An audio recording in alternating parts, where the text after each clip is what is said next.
Senhoras e senhores, meu nome é Sandro e eu tenho uma pergunta para você. Devo me posicionar na política?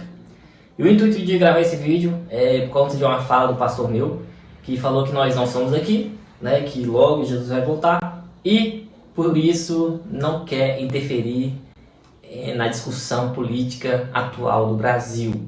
E por conta de talvez, né, não ferir o ego de alguns ou de não agradar a todos, que na verdade quem se posiciona de fato não agrada a todos, ele prefere se abster e ficar em cima do muro. Posição que eu discordo veementemente. Aliás, eu acho que quem está em cima do muro torce pelo lado pior. E aí eu quero contar uma história para ilustrar bem isso.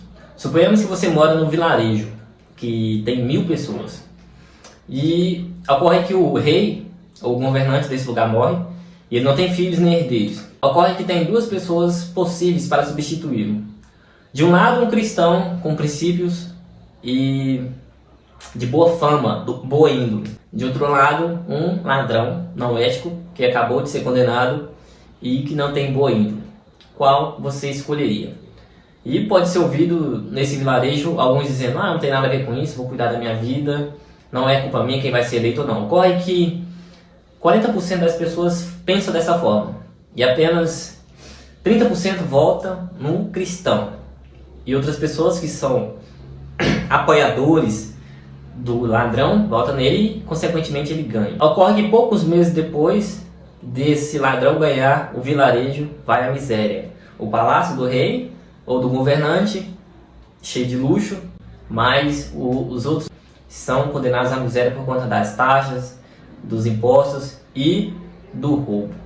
Isso te é um pouco familiar? Ocorre que aconteceu isso em várias nações do mundo. Em muitos lugares o povo é escravizado. É o que está acontecendo em vários países aqui da América do Sul, como aconteceu na Venezuela, está acontecendo agora na Argentina e em vários outros países que o governo de esquerda é eleito. Acontece também na maior nação do mundo hoje, né, que é os Estados Unidos, que por conta de algumas ideologias, essa nação vai passar de mal a pior. E por conta disso eu quero aqui me posicionar quanto à atual situação do Brasil política. Nós estamos aí com o presidente eleito democraticamente, o Jair Messias Bolsonaro. Na minha opinião, ele fez um trabalho brilhante, principalmente nessa pandemia, que se não fosse ele, eu creio que nossa nação estaria muito, mas muito pior. É o caso de outras nações aí, por exemplo, que eu citei mesmo agora há pouco, a Argentina. O povo lá está morrendo de fome. O povo está aí todos os dias lá nas ruas protestando contra o governo que elegeu, mas como foi democrático é muito difícil de tirar lá, então o país está sendo mais escravizado. Ocorre em vários países também, por exemplo, o cristão, voltando ao assunto que o meu pastor mesmo falou, que não quer se posicionar, haja vista que não quer tomar lados ou tomar partido, talvez com medo de perder fiéis por conta da sua posição política. Mas o que acontece? É uma incoerência porque, na pandemia de 2019, os nossos governantes, principalmente o governador e o prefeito, fechou totalmente os comércios e principalmente a igreja. O que a igreja fez? Se posicionou em oração para que esse momento acabasse e para que os governantes autorizassem a abertura dos cultos. Mas não é incoerente a pessoa orar por uma decisão de um governante que ele mesmo não se posicionou em eleger? Suponhamos que o candidato Lula seja reeleito agora nessa eleição, caso eles não se posicionem. O candidato Lula ele já demonstrou o seu repúdio à igreja e o cristão. Em diversas falas ele fala que é melhor ter um boteco do que uma igreja. Aí a igreja se cala e não se posiciona. O que acontece? O presidente Lula é eleito. E o que vai acontecer? Uma grande perseguição por conta do governo. Vai haver coisas, o Estado vai se posicionar. Porque o candidato Lula já se posicionou várias vezes a favor da censura. Ou seja, o Estado vai mandar na sua casa, no seu trabalho, na sua igreja, na sua vida. Ele vai te falar o que pode e o que não pode. Por exemplo, o Estado ele quer proibir as pessoas de comprar arma, o cidadão de bem. Isso é uma polêmica muito grande. Só que o que acontece? O Estado ele proíbe o cidadão de bem de ter arma, como aconteceu no governo Lula, né? Só que acontece, os bandidos, os maus elementos, as pessoas que roubam, os maus, eles não entregam suas armas. É o que aconteceu. E por conta disso, o índice de criminalidade aumentou absurdamente. Eu lembro que no final do governo da Dilma, os assaltantes, o menor pudor em invadir comércios, em assaltar as pessoas no ponto de ônibus. E isso acabou quando o governo Bolsonaro entrou. Então, as pessoas não têm essa ideologia, essa justificativa, essa razão, essa percepção de como que é a liberdade, como que isso interfere diretamente na sua vida. Essa falta de empregos, infraestrutura, essa roubalheira, tudo isso interfere. Ah, não, vou me posicionar, mas fica orando para a prosperidade, fica orando para a liberdade, para ter liberdade, para ir para a igreja, para não ser perseguido. Não é uma incoerência muito grande isso? E aqui eu notei algumas coisas que a ideologia esquerda defende, ou seja, o candidato Lula, que é veementemente a favor dessas ideologias aqui, como a legalização das drogas. Qual que é o objetivo disso? É legalizar todas as drogas, e eles têm o seguinte argumento: vamos legalizar as drogas porque isso não vai mais ser criminalizado, consequentemente vai diminuir o número de traficantes, vai diminuir o número de assaltantes, as pessoas vão comprar livremente. Olha, aconteceu isso em vários países e não deu certo. Ele defende o quê? As igrejas dentro de seus prédios, ou seja, um pastor não pode sair em praça pública e pregar, não, ele tem que ficar só lá na igreja.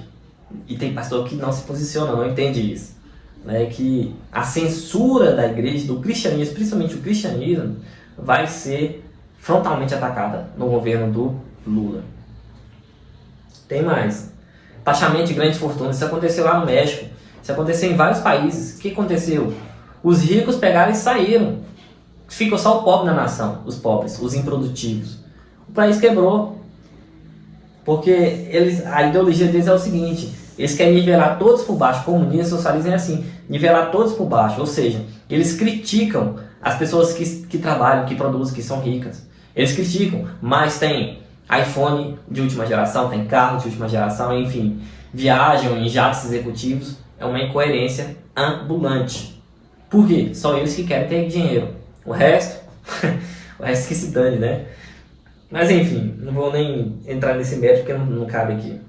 Eles querem promover a imputabilidade de pequenos delitos, o que o Lula defende abertamente, né? Ou seja, a pessoa vai roubar, se um ladrão vai te roubar um celular, vai te roubar o seu carro, sua moto, o Estado não vai poder punir isso, porque vai ser liberado. Não vai ser pequeno delito, ou seja, a pessoa não vai ser punida. Consequentemente, ninguém vai querer mais trabalhar, vai querer só roubar, né? Porque é muito mais fácil você roubar. Pronto, olha, se eu posso roubar um carro de uma pessoa que passa 5 anos trabalhando para comprar e eu não vou ser punido, por que eu vou trabalhar então? É o que acontece no comunismo. Ou seja, por que eu vou produzir muito se quem não produz nada vai ter a mesma coisa do que eu? O Estado vai tomar de mim, que eu produzo muito, para dar para quem não produz. É isso que acontece com os mendigos, esses mendigos da rua aí. Claro que alguns realmente estão lá porque não tem opção, mas a maioria está lá porque não quer trabalhar, não quer produzir. Eles estão lá, às vezes eles ganham mais do que alguém que trabalha 6 horas por dia para ganhar um salário mínimo de R$1.200. Cansei de vir na porta do meu trabalho, o cara chega lá com 50, com R$100, porque alguém deu para ele. Se alguém está numa situação dessa, vai querer trabalhar para quê? Cumprir horário. Não é muito melhor ficar na rua, sem fazer nada? E o governo, né, passa a mão na cabeça dessas pessoas. Mas enfim, vamos mais, tem mais lá. Erotização das crianças. Isso é o que mais me deixa indignado. A igreja não se posiciona nisso. Aí fica orando. Ô pai, que incoerência é essa? Erotização das crianças, ou seja, quer financiar, por exemplo, a troca de sexo de criança. Se uma criança de 5, 6 anos quer mudar de sexo, eles querem que o SUS faça imediatamente a cirurgia de mudança de sexo. Mas uma pessoa que está com 5, 10 anos na fila do SUS com câncer, não consegue uma cirurgia, não consegue um auxílio. Que incoerência que é essa? Por que o Estado fica... Olha, e aí acusa o Bolsonaro de ser homofóbico, né? Mas ninguém vê o Bolsonaro batendo ou xingando os homossexuais, assim como os negros. Isso é o que os nazistas defendem. Só que você vê, por exemplo, te dar o exemplo das cotas raciais de negro, dos negros, né? É uma incoerência absurda, por quê? Se eu defendo as cotas raciais, eu estou alegando veementemente que um negro não tem a mesma capacidade intelectual do que eu. Ah, mas os argumentos dele é o seguinte: eles não tiveram a condição de estudar na mesma faculdade, no mesmo ensino médio que eu. Haja vista que eu sou branco e, consequentemente, eu estudei numa escola particular. Não, eu sou branco, eu nunca estudei numa escola particular. E eu estudei em todas as minhas salas, tinha gente negra e tinha a mesma capacidade do que eu. Eu sou totalmente contra as cotas raciais, por quê? Se eu tirei 80 na minha redação e um negro tirou 60, ele vai tomar a minha frente só porque ele é negro? Isso por si só não é racista, não é racismo? Mas enfim, é uma incoerência absurda. O que o Bolsonaro defende? Tirar esse negócio de cotas raciais. Porque todo mundo é igual perante a lei. Mas se tem cotas raciais, logo ele não é igual a mim. Ele é superior a mim. Percebe a incoerência? Dentre outras coisas que o governo PT defende, né, ideologia de gênero, né, ou seja, criminalização talvez. Por exemplo, eles querem que daqui uns dias, eu, por exemplo, ser homem, pai de família, né, aparentemente vai ser um crime ser homem agora. O que aconteceu agora lá na Argentina, a legalização, na verdade a implantação do gênero neutro. O país está só passando por uma recessão, a pior recessão da história. Tem gente morrendo de fome. A pessoa tem que praticamente trabalhar um mês inteiro para comprar uma refeição. Você acha isso interessante? Por exemplo, uma pessoa que trabalha, recebendo um salário mínimo lá, tem que trabalhar quase 6 anos para comprar um iPhone. E aí, qual que é a prioridade deles? Legalizar o gênero neutro. Olha só, que governo que é esse, que massacra o povo. E tem gente querendo implantar isso aqui no Brasil. Essas ideologias satânicas, o comunismo é satânico, é totalmente anticristão. Não vi a fala da Dilma lá em 2014 ou 15, que quer fazer aliança até com o diabo para fazer não sei o quê. São pessoas totalmente anticristãos. E a igreja, isso que me indigna muito, e por isso que eu estou fazendo aqui. O meu pastor, pelo qual a igreja que eu frequento, tem muitas coisas lá que eu concordo. E eu estou lá por conta disso. Porque eu preciso eu preciso estar embasado numa igreja. Eu não posso ter o orgulho simplesmente de achar que eu sou autossuficiente. Mas também não posso me calar frente a uma coisa que eu não concordo. Por exemplo, você se manter neutro. Quem está em cima do muro já está condenado no inferno. Ou seja, não tem esse negócio de neutro. O Apocalipse fala que os mortos serão vomitados. E tanta gente, eu sou morto, não quero interferir em política. Talvez porque alguém da família vai ficar com raiva, eu quero que se exploda. Talvez quando ficar na miséria lá na frente, vai ficar falando, mas tá difícil. Quantas filas de banco, quantas filas de cais, as pessoas ficam reclamando, tá difícil, que não sei o que, tá tudo caro. Por que tá caro? Por conta dos governantes que vocês elegeram, que prendeu todo mundo, que não deixou ninguém trabalhar. O Bolsonaro foi totalmente contra o fechamento de empresas. E ele falou, olha, se fechar vai dar ruim. Consequência, os carros dobraram de preço, os alimentos, se ninguém está produzindo, se ninguém está plantando. Por exemplo, eu já fui agricultor, tá? Quando eu não plantava no ano seguinte eu não tinha nada para comer. Isso é óbvio, isso é lógica, isso é matemática. Se ninguém está produzindo, se ninguém está trabalhando. E aí teve o auxílio emergencial, né? Lembra? E aí o Bolsonaro falou, olha, se der esse auxílio emergencial, alguém vai pagar a conta. Alguém vai pagar. Consequência, a maior recessão da história que tivemos. Porque se alguém está recebendo R$600 sem trabalhar, de onde que vem esse dinheiro? Tem que vir de algum lugar, ué. Se a gente vai produzir dinheiro, imprimir dinheiro igual fez lá na Venezuela, lá compensa mais você limpar a bunda com dinheiro do que com papel higiênico. Se comprar um rolo de papel higiênico, você tem que levar mais dinheiro do que papel higiênico. Faz sentido isso? Você imprimir dinheiro, gastar com impressora para imprimir dinheiro, sendo que não tem laço, que não vale nada. Consequência é $1 lá. $1 vale lá não sei quantos milhões de dinheiro lá da Venezuela. Acontece lá também na Argentina. US$ 1 tá fazendo US$ 1 tá valendo quase 200 pesos argentinos lá. Por conta disso, vamos imprimir dinheiro que vai resolver. Não vai. Tem que produzir, tem que ter lastro. Você entende isso? E aí a gente fica orando. Vamos orar. A Bíblia mesmo fala, ó, primeiro natural, depois espiritual. Não adianta você orar para prosperar, para ganhar dinheiro, para morar numa nação livre, se você não estuda, se você não trabalha, se você não vota em quem é competente. Como é que um bando de galinhas vai votar num lobo para cuidar do seu galinheiro? Como que é isso? Não faz sentido um negócio desse. Nós estamos num atual cenário político que só vai ser possível ser eleito 2 candidatos. Tem um monte de candidato, tá? Competente, por exemplo, o Pablo Marçal é um candidato competente, mas ele parece que não tem apoio, não é conhecido, não sei. As pessoas ficam criticando, né, quem produz. Por exemplo, o Ciro Gomes fica criticando os grandes empresários, mas o Ciro Gomes não tem nenhuma empresa, nunca gerou um emprego, passou a vida toda comendo do dinheiro público. O governo, as pessoas não entendem isso. Por exemplo, o Pablo Marçal, ele construiu riqueza do absoluto zero. Hoje ele é bilionário, porque gerou renda, gerou riquezas, ele produziu. Ele não ficou mamando nas tetas do Estado como o presidente Lula, que tem um patrimônio riquíssimo. Ninguém sabe o patrimônio dele. Ele declarou aí 6 milhões, 8 milhões para ser candidato, mas esse cara tem um patrimônio inimaginável. Você nem imagina quanto que esse cara roubou nesses 16 anos do governo PT. Você nem imagina. O filho dele, que era cuidador de elefante, hoje ele é bilionário, dono de um monte de empresas multinacionais. E tem gente que, não, ele é o pai dos pobres, né?